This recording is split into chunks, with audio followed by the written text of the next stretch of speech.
5D Mystery School. I often get questions about the Profection year. The Profection year is simply just talking about the annual Profection wheel. And my chair is like really squeaky, so if you hear some noise, it's just my chair. I didn't let one rip. Maybe. No, I'm just kidding. So the annual Profection wheel. Every single time that you turn an age, you not only like embody a new number for your avatar, you are going into a new house, a new Profection year. Like the ages 27, 39, these have to do with your fourth house. The years 28, 40, those are your fifth house, and it just keeps going, right? 29, 41, sixth house, and you just keep counting that way. So let's say that you are going into your fifth house year. Your fifth house year would have to do with, well, I'm just going to start with the first, the second, and then the third annual Profections, and we're just going to make this a series. So today we're just going to deal with like the first quadrant, and the first quadrant of a natal chart has to deal with the first three houses. The first three houses are all about the self. So like the first house is ruled by Aries, the second house is ruled by Taurus, the third house is ruled by Gemini. This is the half of the natal chart that is considered the unseen, right? People can start to see characteristics of your personality, of yourself, when you surpass like the ascendant, the horizon, right? So the houses that people can see, that's the 7th through the 12th. The houses people can't see, that's the 1st through the 6th. Okay, it's also divided by a day and night chart. The bottom half is the night chart, the top half is the day chart. Okay, because the horizon, the sun reaches its highest peak, that's on the top, right? Okay, the lowest peak is at the bottom, so it's the night and day. So in the first house, when you go into your first house Profection year, these are a few themes that you will be dealing with. Why do I do certain things that I do, right? You're going to be dealing with the self, you're going to be dealing with your mental attitude. It's going to be a very introspective year. This will be a year when you will be the most introverted and more emotional than usual. Although Aries wouldn't admit it, Aries are just as emotional as Cancers and Scorpios. Okay, so when you go into the first house year, it's going to be dealing with the I am energy. You're going to be going within. You're going to be having a lot of mental conversations with yourself. This is the year where you might get more headaches than usual. This is the year where you might be looking to get like a new ID card, like a new identification, a new driver's license. You might be looking into getting like a new passport. You might be looking to change your name. You might be looking into just your identity as a whole, like questioning, why you move in a certain way. You're going to be questioning. The first house opposes the 7th house. The 7th house is all about other people, right? It's the descendant. The first house is the ascendant. The ascendant is you. It's your physical body. So when you're in your first house dealing with this Aries energy, you might start going to the gym more. You might start looking at your body. You might even, start to say like body goals, like looking at people that you aspire to be like as far as their body. This is the year where you really just starts to have like this competitive nature, right? And you might want to be cautious in this year that you don't start to compare yourself to other people, because you can easily fall into that when it comes into your first house Profection year. Okay, so you want to focus on yourself in comparison to who you were the last time you were in your first house Profection year, because when you leave your first house Profection year, you have 11 years until you come back. So that means that You have the second, third, fourth, fifth, sixth, all of these perfection years to mature the soul, right? And the themes that you set in the first house year, those are going to set the tone for your identity. You're going to recreate your moves. This is the time to recreate, initiate new beginnings about yourself.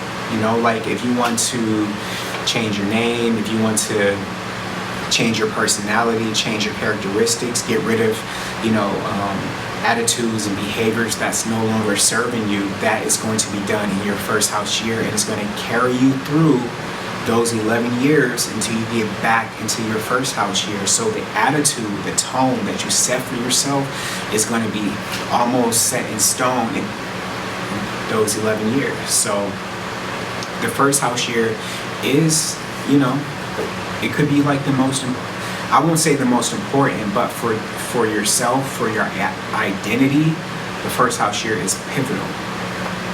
It's ruled by Aries, it's ruled by Mars, okay? It's ruled by Mars. And Pluto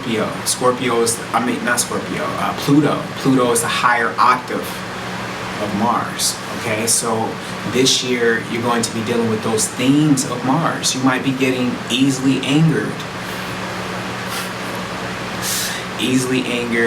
emotional, competitive, find a new drive to do things, find a new drive to initiate things, because Aries is not only like this fire energy, right? This is a literal fire energy. It's a cardinal fire. So you're going to be looking to initiate a lot of things like, oh, I want to start this. Oh, I want to start doing this. Oh, I want to, learn a new language.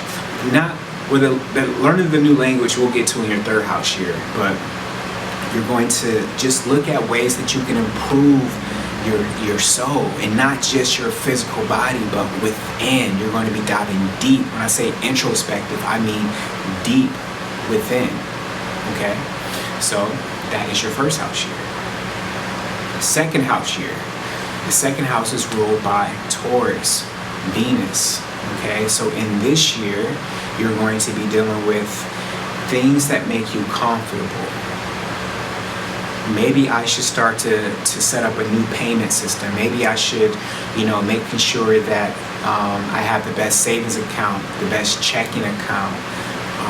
I'm going to be looking at new ways to find comfort. So maybe get, massages, maybe treat myself to a nice dinner. Maybe I want to start cooking at home more. The second house is about your values, okay?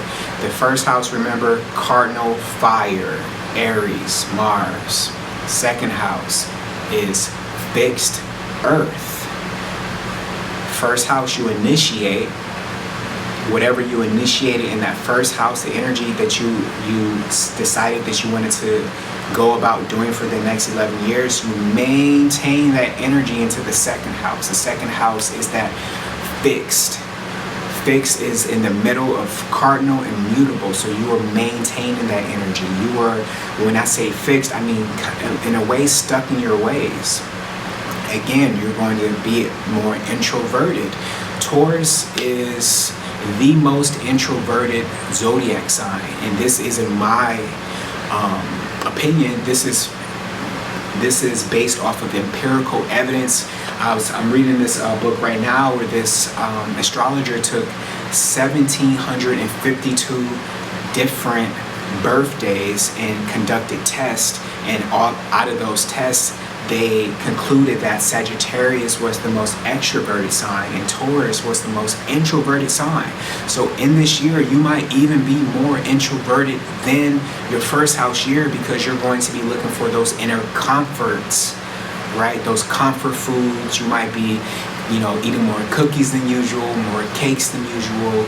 You're finding things that you align with your values. The second house is all about your values. What do I value? What's important to me? What makes me comfortable? The second house opposes the eighth house. The eighth house is all about the values that you share with other people, other people's belongings, other people's thoughts and opinions. Second house is your thoughts and opinions, your belongings, your material possessions, how you go about making a living for yourself.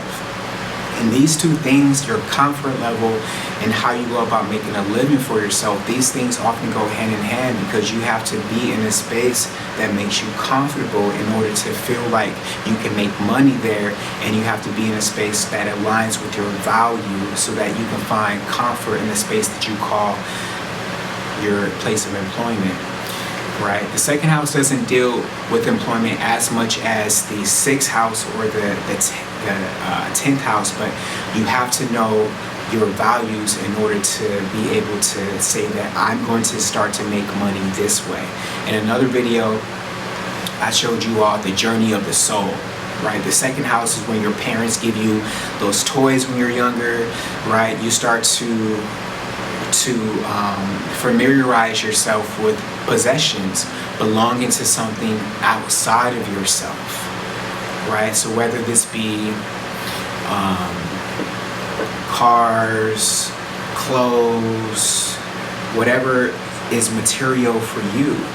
Now, when you're in your second house year, one thing that would really boost this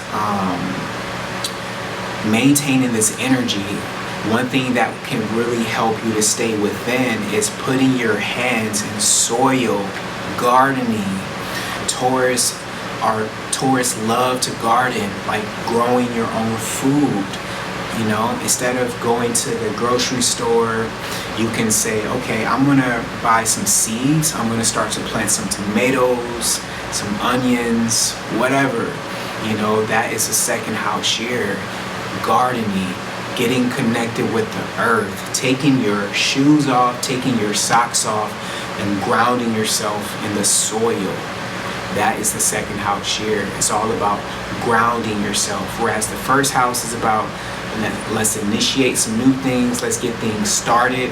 Whatever you started in that first house, you keep yourself grounded in that energy in the second house. So Taurus is all about patience. It's one of the slowest moving signs, you know, one of the most patient signs. The sign that likes to get into something and stick to it. They don't really like to change a lot. They're stubborn, extremely stubborn. That's Taurus, that's the bull, that's the raging bull. Stubborn, fixed on what they're going to do. You can't really change their mind.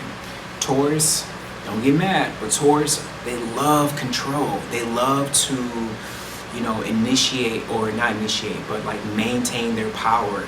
They don't want to budge. That's Taurus energy. It's hard to get them to budge on any type of position.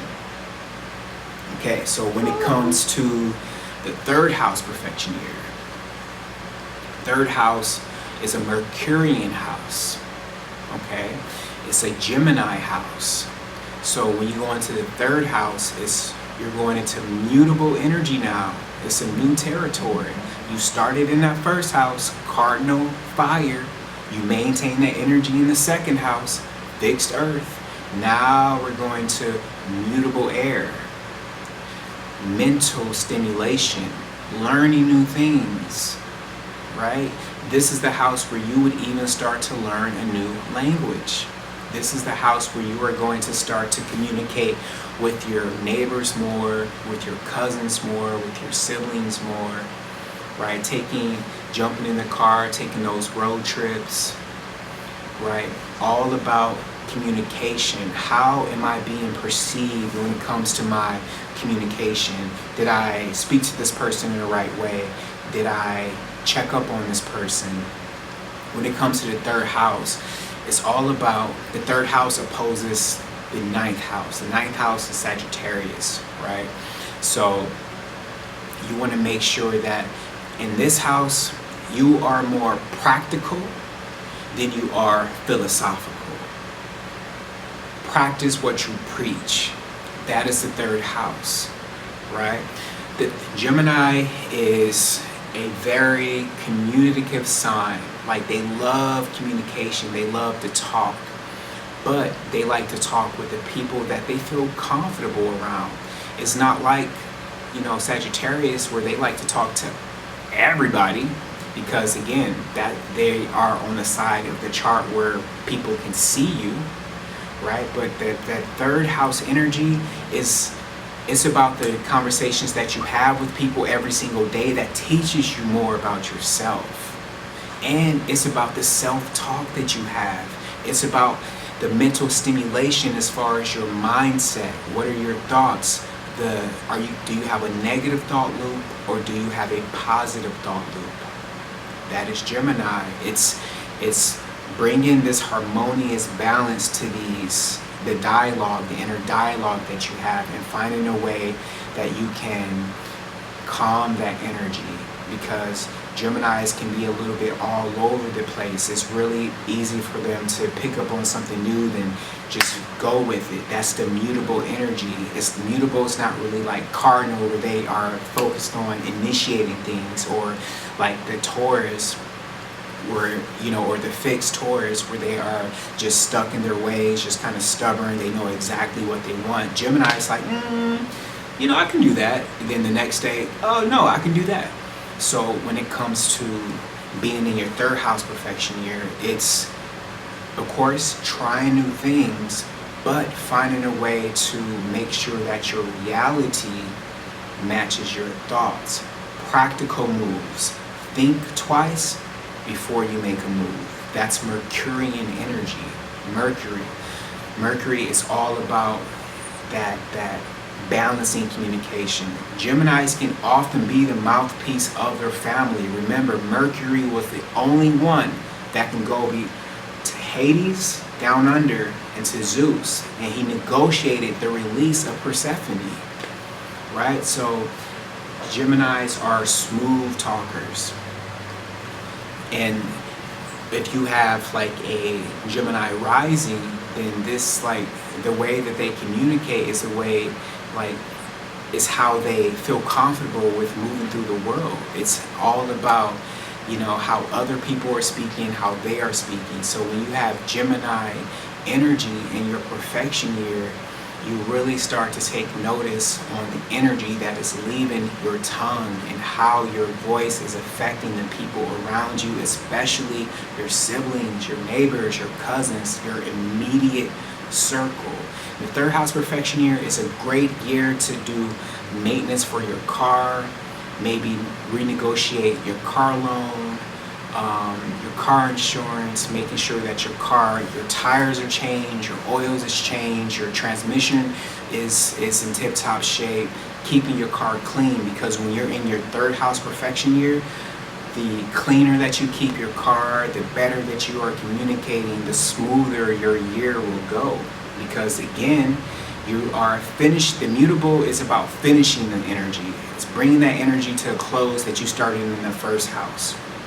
Because after you leave your third house, that is the fourth house, and that's Cancer. That's a cardinal water. Okay, so the third house perfection year. What else can we say about this year?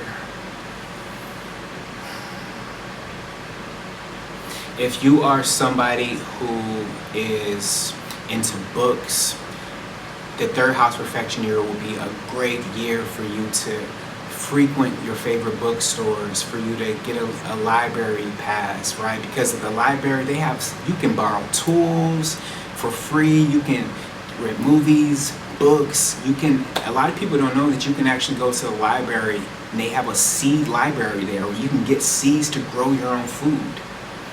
Right? So remember, you just left the second house perfection year towards gardening. So if the energy that you took from when you were in your second house year, you can apply it to your third house year, and then use that Gemini energy, that mental stimulation, go to the library, get those seeds, and start to garden. Okay? So that is the first, the second, and the third house perfection years in this annual perfection series. The next videos, we're going to be going over the second quadrant, and then I'm going to make a video going over the third quadrant, and then finish it off with the fourth quadrant. If you like this video, be sure to go to astro5d.com and you can book a reading. I will soon be putting, lessons on there, classes on there. Be sure to like this video, commented this video. If you have any questions, make sure you put them down in the comment box and subscribe. And look forward to more content. See you guys in the next video. Peace. 5D Mystery School.